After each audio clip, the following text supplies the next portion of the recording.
Dear students, dear friends, I'm just on the verge of finishing, completing the chapter conjunction. And in this connection, I taught you about conjunction and their kinds. The conjunctions are of two kinds.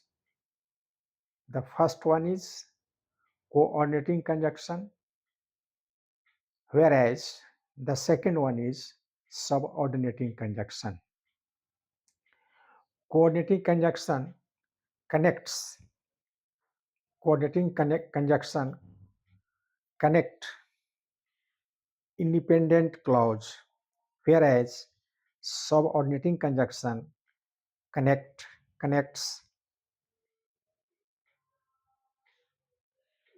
dependent clause.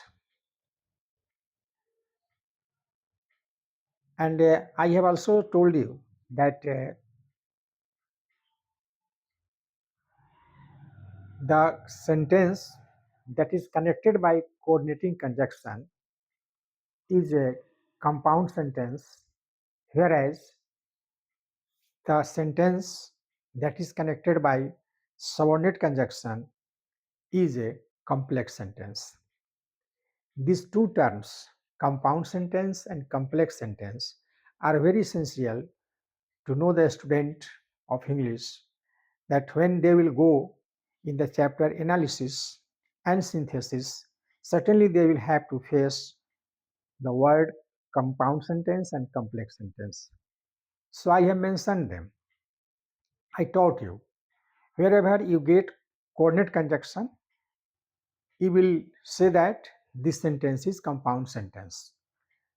And where you will get subordinate conjunction, you will say that this sentence is complex sentence. And I have mentioned the chart of conjunction, and already I taught you subordinate conjunction, but there I only taught you by the help of a sentence.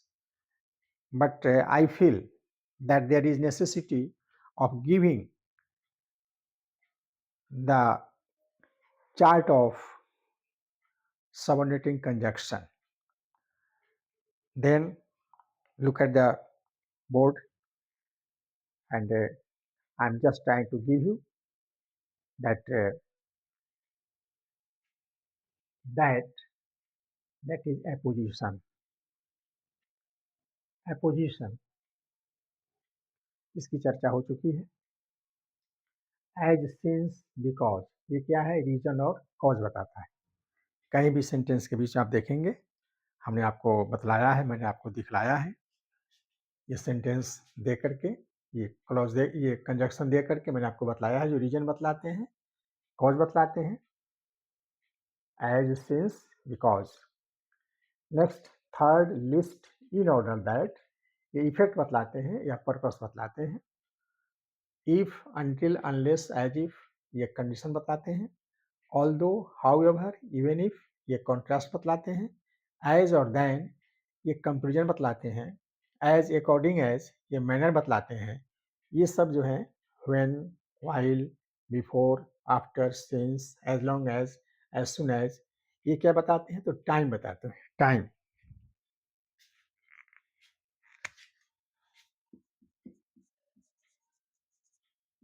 ये time बताते हैं. और इन conjunction से जुड़े हुए जो sentence होंगे, उस सेंटेंस को कहा जाएगा कॉम्प्लेक्स सेंटेंस. और जो कोऑर्डिनेटिंग कंजक्शन में जो कंजक्शन का नाम दिया हुआ है, वे अगर मिल रहे हैं तो सेंटेंस क्या हो जाएंगे? कंपाउंड सेंटेंस हो जाएंगे. तो स्टूडेंट्स जब आप पढ़ेंगे एनालिसिस चैप्टर, तो वहाँ पर सेंटेंस दिया रहेगा कंपाउंड सेंटेंस. इनका आप एनालिसिस कीजिए.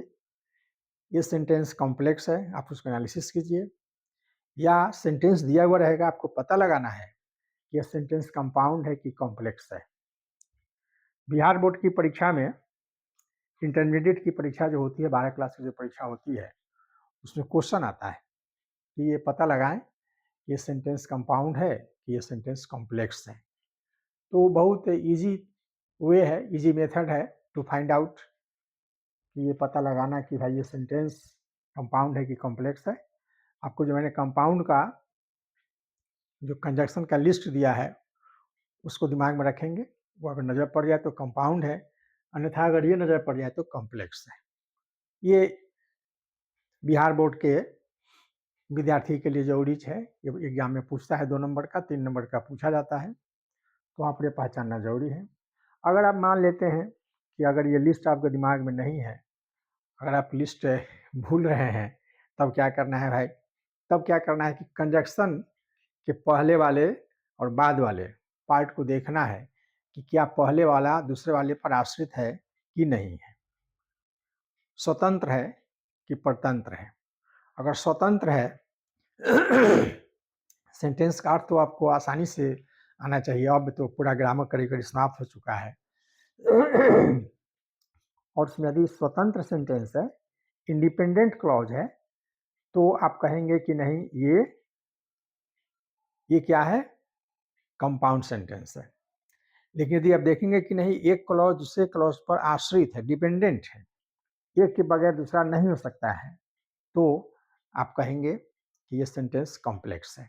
तो 2 तरीका है, या तो आप ये याद रखें और ये नहीं तो उसका मीनिंग बैठावें, तो लेकिन दोनों ज़रूरी है।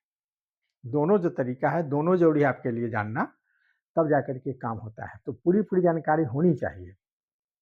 इसलिए ये जो है खास करके बिहार बोर्ड के 12 क्लास के स्टूडेंट के लिए ये ज़रूरी चीज़ है। तो इस प्रकार से हमने आपको एक लिस्ट दे दिया। अब इस लिस्ट के बदौलत आप समझेंगे कि सेंटेंस कंपाउंड है कि सेंटेंस कॉम्प्लेक्स है। और ध्यान रखेंगे आप 12 क्लास के बोर्ड के एग्जाम में, बिहार बोर्ड में, ये सेंटेंस को कंबाइन करने के लिए भी कहता है। कंबाइन, उसको जोड़ना है सेंटेंस को, तो कैसे जोड़ेंगे? इसी कंजक्शन की मदद से हम जोड़ते हैं। ये जो सबऑर्डिनेटिंग कंजक्शन, कोऑर्डिनेटिंग कंजक्शन की मदद से हम सेंटेंस को क्या करते हैं? जोड़ते हैं। वहाँ सिंथेसिस चैप्टर का नाम होता है, उसमें जोड़ना रहता है। तो वहाँ भी ये चाहिए, और तोड़ना है तो यहाँ भी वो चाहिए। तोड़ने के लिए जहाँ देखेंगे कि ये कंजक्शन है, वहीं से वो टूटेगा और वहीं से वो जुट और उसी के माध्यम से जुटेगा भी। तो एनालिसिस और सिंथेसिस दोनों 2 चैप्टर है, दोनों एक दूसरे का अपोजिट है। एनालिसिस में क्या करना है? तोड़ना है। सिंथेसिस में क्या करना है? इसको जोड़ना है। तो दोनों एक दूसरे का क्या हो गया भाई? उल्टा हो गया। लेकिन दोनों में आपको कंजक्शन को पहचानना होगा, कंजक्शन का चार्ट याद रखना होगा, और उसी के बदौलत आप क्या करेंगे भाई? इस सेंटेंस को जोड़ेंगे या सेंटेंस को तोड़ेंगे। तो ये जो है मैंने आपको लिस्ट बतला दिया। अब हमारा अगला जो चैप्टर होगा इसी कंजक्शन से होगा। कुछ इम्पोर्टेंट कंजक्शन है जिसका यूज हम बतलाएंगे, जो उस कंजक्शन का क्या यूज है, उसका क्या अर्थ है, उसको जानना बहुत ज़रूरी है। उसका मीनिंग जानेंगे तो ज़्यादा सहूलियत होगी हमको सेंटेंस बनाने में। इसलिए अब हम कुछ कंजक्शन का लिस्ट है मेरे पास, करीब करीब 15 के करीब में है। उस 15 की चर्चा मैं आपसे करूँगा एक-एक कंजक्शन के द्वारा। तो ये काम होगा आपको अगले वीडियो में।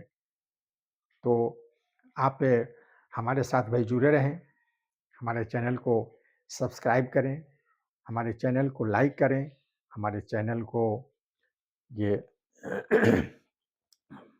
आगे बढ़ाएँ भाई, ताकि हमारा मनोबल बढ़ता रहे और मैं आपको अच्छा से अच्छा चीज़ मैं दूँ आपको। मेरा ये प्रयास होगा, मैंने ये प्रयास किया है कि पूरी ग्रामर की जानकारी मैंने आपको अभी तक दिया है।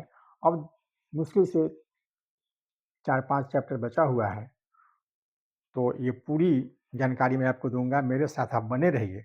आपको किसी भी दूसरे चैनल पर जाने की ज़रूरत नहीं है। मैं आपको ज़ीरो से पढ़ाया है मैंने, और top from top to bottom मैंने आपको दिया, 0 से ऊंचाई तक मैं आपको ले जा रहा हूं। और मेरा आप साथ दीजिए, हमारे चैनल को सब्सक्राइब कर दीजिए, इसको शेयर कीजिए, इसको लाइक कीजिए और इसको रोज़ देखिए, पढ़िए। आज देखेंगे 1, कल देखेंगे 2, कल देखेंगे 3, कल देखेंगे 4, कल देखेंगे 5। ऐसे करके आप रोज़ देखते रहिए। 10 मिनट का, 15 मिनट का समय आपके लिए काफ़ी है, इससे ज़्यादा समय नहीं लगेगा। आप इसको ध्यान से शुरू से देखेंगे सब चैप्टर को, तब जाकर के समझ में पूरी बात आएगी। मैंने प्रयास किया है। Thank you. फिर मिलेंगे अगले वीडियो में।